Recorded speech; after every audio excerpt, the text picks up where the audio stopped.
Hey guys, what's up? It's your girl Grace Story, and I am back with a whole new podcast episode. It is almost Christmas, like so close. We're less than a week away. So I thought that I would sprinkle some holly jolly into our Am I the A-hole stories, and that's exactly what we're doing today. We are talking about all Christmas related Am I the A-holes. I'm going to be rating whether you are or not. I'm going to maybe be giving you some unsolicited advice, but overall, we're going to have a great time. Before I jump in, don't forget to like, comment, subscribe, follow, whatever the term is on whatever platform you're listening on. We are so close to 1,000 subscribers on YouTube. It's actually crazy.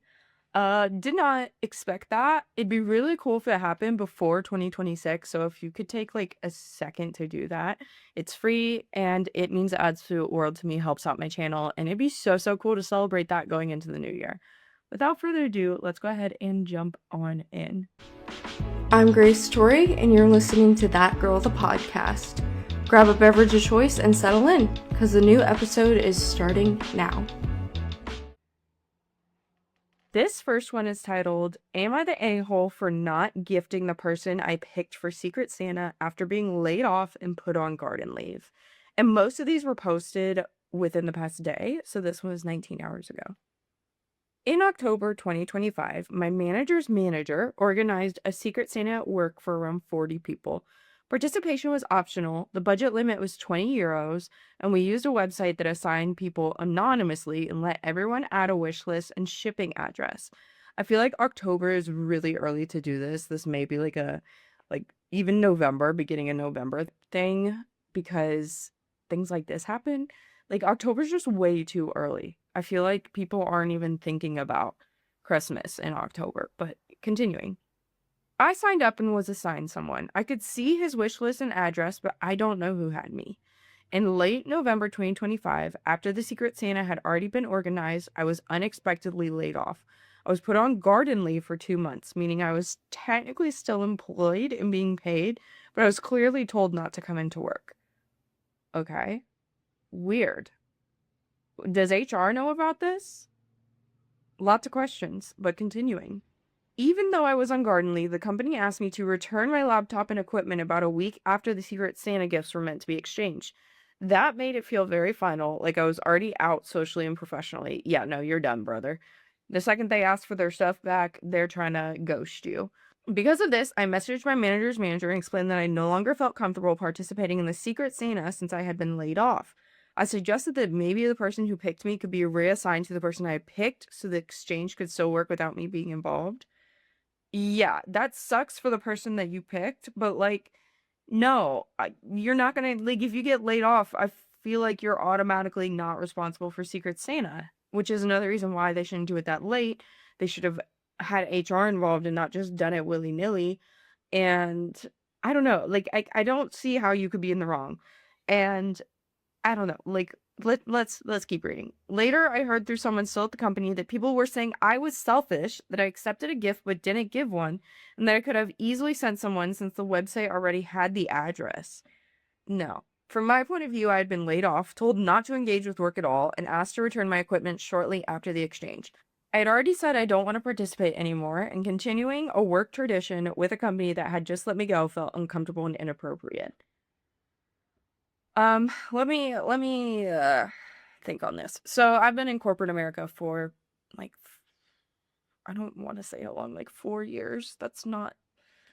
Oh, I'm getting old. But this is not your fault. The company was very short-sighted with this long-term commitment.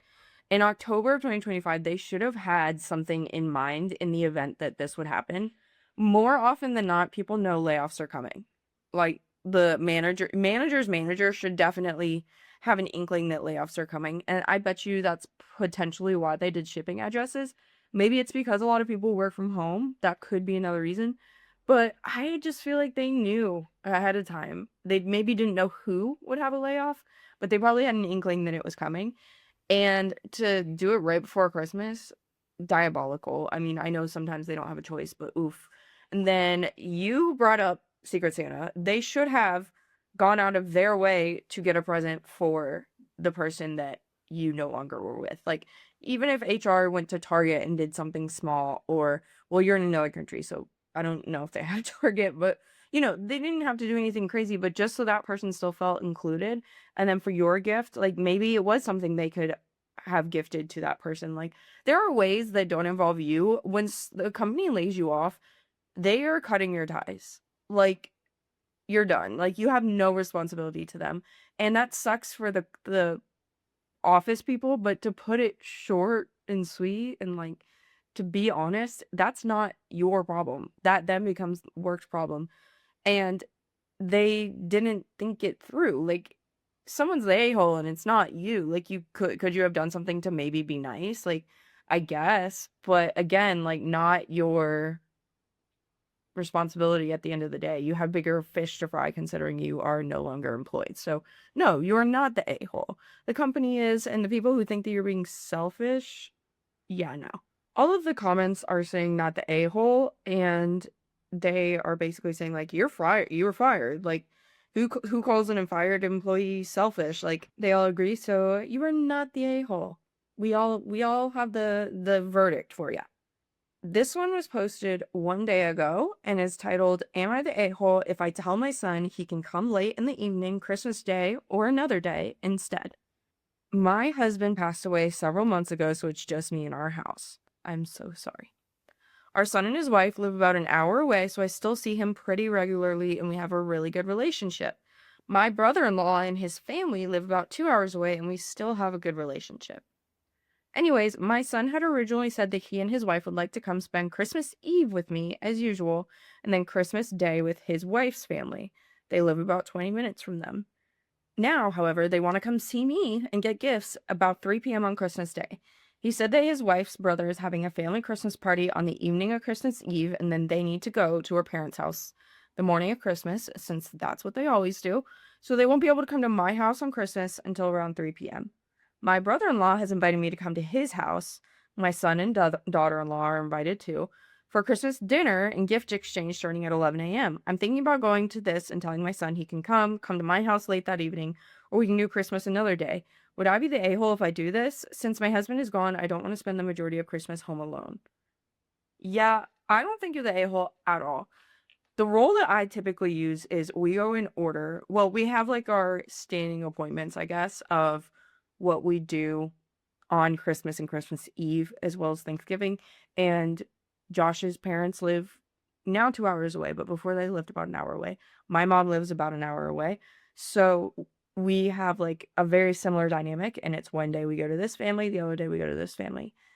This Thanksgiving, my dad decided to come up and he wanted to hang out on Thanksgiving, but because of all of this, we were going to both of houses on Thanksgiving, and because that's like our standing appointment, so to speak, like any other things we aren't able to do. So we did it on another day. We saw each other on another day because those things are like the tradition, quote unquote, and then anything else we will do our best to fit in, but if we can't fit it in, then we will respectfully have to do it another day. So if you are okay with changing it, I don't see the problem whatsoever. You technically, in my eyes, have the standing appointment on Christmas Eve, and if they really wanted to, I don't know why they couldn't come earlier on Christmas Eve instead of what is it, the Christmas party? He has a Christmas party on Christmas Eve. Yeah, I don't know why they couldn't come earlier and still do Christmas Eve in like the morning of, or spend another time with you. But it sounds like you would almost prefer Christmas because you don't want to be alone. So I think that you're honestly being the flexible one, and I don't see it being the a-hole at all. Now we do have an update, so let's see how this went. My son, 24, has always been a good kid. He is a people pleaser and really tries to please everyone. I was worried that he or others would think that I was trying to make him feel guilty for not coming until much later or guilt him into coming over. Sorry, emotions have been all over the place lately. Anyways, I talked to my son and we decided that he's going to come over to my house Christmas Eve while his wife is at work until 2 p.m. and then they'll go to the party. They will come over to my brother-in-law's house after going to his parents, and then we will get gifts on Saturday. My son apologized, said that he just wasn't thinking. Thank you everyone for your kind words. It's been a difficult year and I felt like I'm on a roller coaster at times. Aw. A bunch of people are like, of course you're not the a-hole.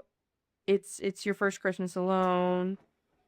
Like, you know, go and have a great Christmas. And he'll make time for you or he'll show up to your brother-in-law's. So you are not the a-hole. I hope that you are able to have a great Christmas and you feel your husband everywhere. I'm so sorry for your loss. And I'm glad that your son is able to make it work.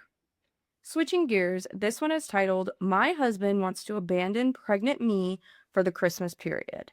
Another 23 hours ago. All of these, like I said, have been within the last day. My husband, 33, and I, 31, are expecting our first child. I have been struggling with this pregnancy quite badly. I have HG, at risk of depression, and have some pretty bad pains now and again. The baby is tracking smaller than usual, but otherwise, so far, okay. I love Christmas normally. I would have the whole house decorated and want to see everyone I could, but this pregnancy has made me a shell of who I am. My house is a mess, no Christmas decor, and my doctor says I must work from home because of the HD, so I barely leave the house other than to doctor's appointments. I have no energy and throw up all the time. I'm on meds and my doctor is overseeing everything. That is not fun, Mama. I'm so sorry. That does not sound like fun. This year, because of my situation, I'm not and can't go anywhere, so I told my husband we're staying home. My husband wants to see his extended family with his parents on Christmas Eve and his family for Christmas. I explained how I need him here emotionally to support me because I'm not doing well and he's forcing me to attend. I hate vomiting normally, and doing it at his aunt's house and his parents' house terrifies me. I don't feel comfortable doing this. Notwithstanding this, he's made the decision to attend. Oh ho ho ho. I'll save my thoughts for the end. I feel heartbroken. All his talk about supporting me and caring for me means nothing because he's leaving me to suffer by myself on the holidays. It took courage for me to tell him about the depression. He made a joke about me, ooh, doing bad things to myself, and then says I'm not doing enough because I'm not walking in the sun. I have severe asthma and hay fever or taking ice cold showers. Sir, call me when you're pregnant with a very rough pregnancy. He didn't see the ultrasound for our baby the second time because he was working. The first time it was just a dot. The second it was sucking its thumb. He hasn't come to any medical appointments. When I'm throwing up, he tells me he's sorry, but he's usually on his phone away in another world. No one knows how valid it is, and then I'm struggling, but him and now he's prioritizing others, but our little family. I'm so sad, it makes me not want to be here. I'm the a-hole for wanting my husband to support me during this time. Um, yeah, no, he's horrible. Throw the whole man away. This is, I mean, I hate to jump to that, but like, get out while you're ahead. He clearly doesn't care. And I can maybe see him saying, like, I'm gonna go spend an hour with family. But it sounds like he's just spending the whole holiday away. And you get the call. If you say, I'm not comfortable with you doing that, I don't think I can do that. You are a team. Like, you're in this together. It's, would you be able to spend an hour with our family? And if you say no, then that's the end of the conversation.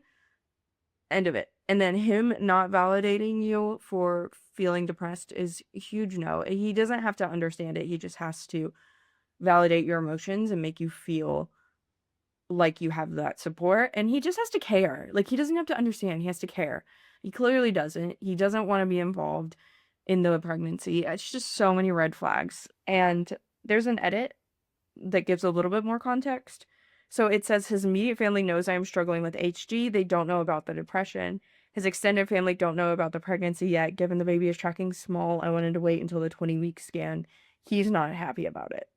I just, like, I have no words because this is so horrific in my eyes, and you need to throw that entire man away. The top comment that has 3,612 upvotes is, you have a lot more serious problems in the Christmas period. Literally. The response to that from someone else says, spot on, Christmas is literally the tip of the iceberg here. Dude's missing ultrasound, scrolling on his phone while she's puking, making dark jokes about self-harm. This isn't just holiday selfishness, it's straight up emotional neglect during a rough pregnancy. Also, like, he too lives in your house. Why isn't it clean? Why isn't, like, Christmas up? He could have done it, or he could have set it up in a way where, like, hey babe, like, I put the tree up, I put the lights on, like, do you want to put a couple ornaments on? No? Okay, well then I can do it because I want you to feel better. Like, I want you to have this cozy Christmas feeling, and I know you can't do it yourself. Like, why is he not doing any of those things? And yeah, like, the jokes, like, oh, that makes me horrified. I like, he makes me want to throw up. That's how bad he is. Please throw him out. Moving along, this one was 17 hours ago and is titled, Am I the A-hole for not spending Christmas with my family? My partner died 2.5 months ago, and my family has been extremely unsupportive. I'm so sorry. This is another sad one. 2.5 months ago is really fresh. I'm so sorry for you, and that your family's not supportive. That's a horrible spot to be in. I'm extremely emotional and not my old self. My family believe that I am quote unquote dwelling, that I am quote unquote dragging a ball and chain around, and that I should move on already. Okay. These people are testing me today. We haven't spoken for a few weeks because of their comments, but I still decided to fly here for Christmas. I arrived, but the comments already began, and I lost it when they minimized my hospital admission due to my grief. You're better than me. I wouldn't have flown anywhere. I could pay money to go anywhere, even if it was free. Nope. I packed my bags and left. It was awful. One of the hardest things I've done. My mom was crying, saying she wanted me to stay and that she is sorry. We sat down again, but then their comments began again. They are in so much pain to see me this way, but I am trying to remind them that I'm suffering and just need them to sit and listen to me. My mom refuses to listen and says she quote unquote won't be quiet. I don't think they're in pain to see you this way. It sounds more like they're upset that you're raining on their Christmas parade. Like, what the heck? These people are awful. Guys, I've never in my life drawn a boundary like this and left before Christmas. I feel sick and I don't know if I should have just stayed and accepted her apology, even though it had a sarcastic tone to it. I've already lost my partner and feel like I'm losing them too. Listen, I'm a huge, huge believer that blood is not. Wait, no.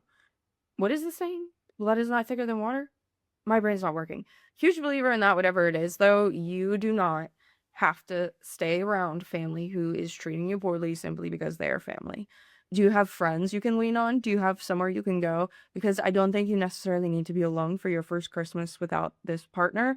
But I don't think you should be with them either. You put a line in the sand and they just kicked it and walked right over it. They're saying they're in pain, and it could be that they're potentially not able to understand what you need and they haven't gone through this, so they're just like making the wrong decisions because they don't know how to support you. Either way, from you saying no though, that should be their cue to knock it off. I don't like that. I don't like it. And I hate to be cynical. I hate to not give people the benefit of the doubt and say like, whatever. I can't even think of like a positive spin on this, but I think that you need to potentially consider where else you can go that's not with family and give them this time to really think about where they stand. You go very low contact, and maybe after the holidays, when you don't have the weight of the grief on top of you, eventually somewhere down the road, you'll be able to revisit the conversation. But right now, I don't think you need to be piling this on top of how you're already feeling. And yeah, I am so sorry that you're going through this, and I hope that you're okay, or as okay as you can be. This next one is 363 days old, so we're getting a little bit older, but it's titled Being Weird About Christmas, I Have a Question. So my 42 female partner's 39 female sibling is sick, like a cold or flu. We are all about to meet up for Christmas, spend a few days together, party, eat, all the fun things, which to me seemed a little weird. If you were talking about how sick you are, maybe you should stay home, but it's Christmas and that's not happening. Anyways, a day after I'm about to spend 2 days with her, I have my family function with my grandparents, babies, parents, a bunch of older family members. My grandma is like bedridden and my grandpa takes care of her. They're both 90 or so. So I'm feeling conflicted. Like on one hand, I would like to see my family. On the other hand, I feel like it's weird to expose myself to a sickie, and I'm not a sickie. Guys, is this what we're calling sick people? Okay. And then potentially expose them while I may be contagious. If I decide to skip my family stuff, am I the a-hole? Or am I the a-hole for even making it a big deal at all? I was curious about what other people thought. Thanks for reading. This is hard. I mean, are they like... Because if they're sick, it could be like, man, I'm burnt out. I'm exhausted. I don't feel good sick. Or it could be like, I'm contagious sick. I think that if they were... I don't know. Like, it depends on what kind of sick we're talking here. I don't think you should expose your family members. At the bare minimum, I think you should wear, like, a mask. But I'm a little torn. I don't, like, I think you would be the a-hole if you skip your family stuff. Unless it was, like, severely contagious. But I don't think you should go if that person is going. and you're planning to be around them. But your partner is already gonna be around them, it sounds like. So, I don't know. Let's read the comments. There's one option you hadn't considered, which would still make you not the a-hole. Don't go to your partner's family since she has a sick family member. Explain that you're going to be visiting your family with a bedridden grandma and you don't want to possibly get them sick. That's an understandable reason for not going. That's what I was thinking. Like, don't, I mean, obviously, like, knowing what kind of sick they are makes a difference, but don't go if they're super duper sick. Like, I think that's an understandable reason. Someone said, I would say avoid the sick ones and go visit the ones that may not be here next year. Another great point. Someone said protect the elderly, protect the immunocompromised. The right thing to do is, if you still want to attend, wear a K90 mask and bring some hand sanitizer to both events. So just do it for both. They did decide to wake up early and go see their family and then skip the actual event and go to their partner's event afterwards. I guess that's a good solution if your family's okay with it. That's the thing that I always try and be considerate of is the people who may not be here next year, like the older people. What is their preference? Because time is unfortunately of the essence and you don't want to upset them. Obviously, if their requests are super, super unrealistic, then you can reevaluate. But if they are kind, sweet, and a part of your life, and you really value them, I would say I would value their opinion and talk to them about it, maybe talk to your parents. But if they were cool with what you worked with and that worked for you, then you're good. Let's do one final one. This one is 361 days old and it's titled, Am I the a-hole for canceling Christmas plans late on Christmas Eve after everyone had already arrived?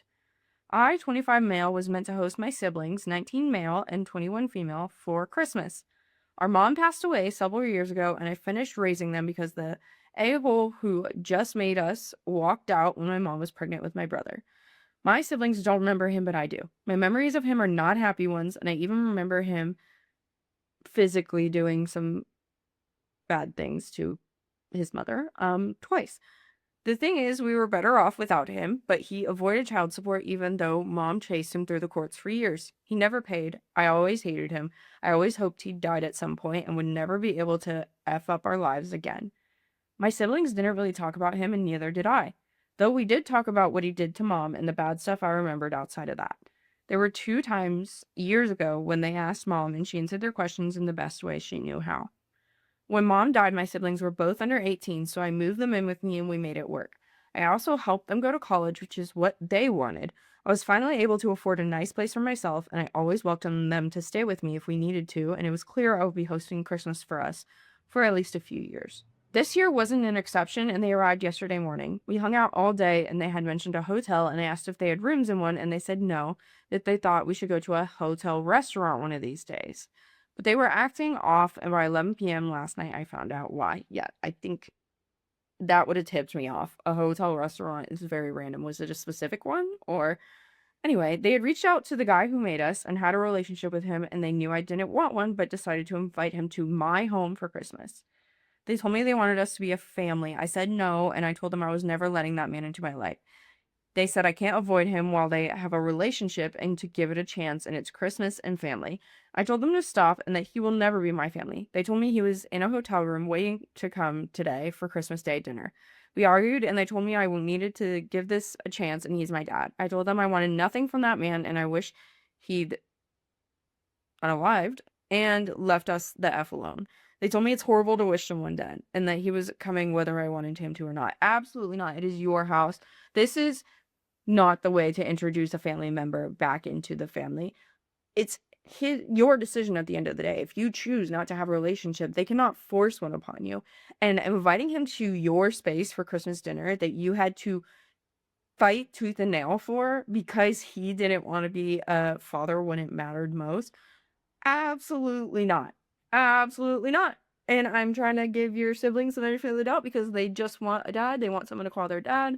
And they are looking for that in the person that they don't remember ever being horrible. And they're probably just like justifying the behavior that he had previously. But I don't like it. I don't like it at all.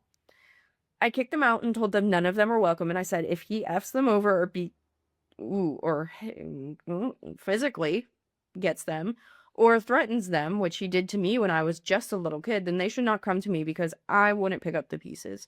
I said they know what he did and they still want him and they went behind my back and I would not celebrate with them or fix this for them. They didn't expect it and argued that I couldn't cancel Christmas and we're family and I couldn't leave them to the streets. They had the choice to join him at the hotel or to drive back to campus overnight. I told them that.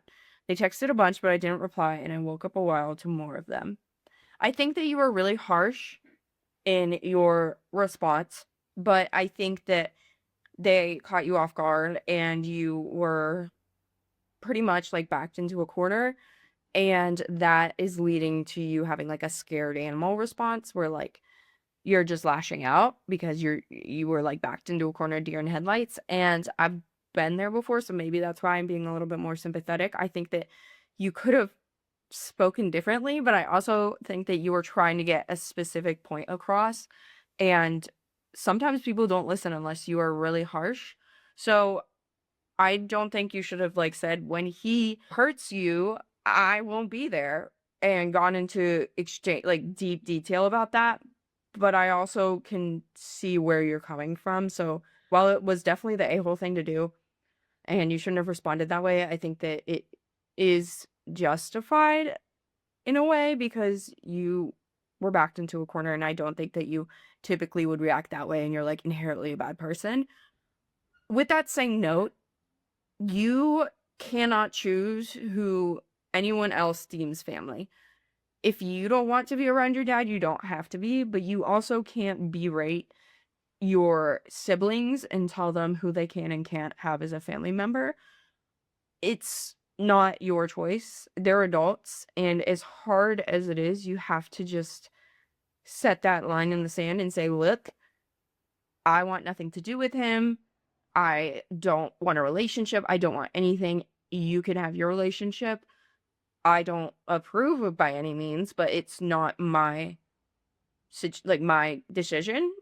However, leave me out of it. Like, I don't want to go to any events that he will be at. I don't want to do this. I don't want to do that." And I think that even that can be a bit extreme, but considering how awful he was, I think it is within your right to say, I don't want to be in the same room as this person.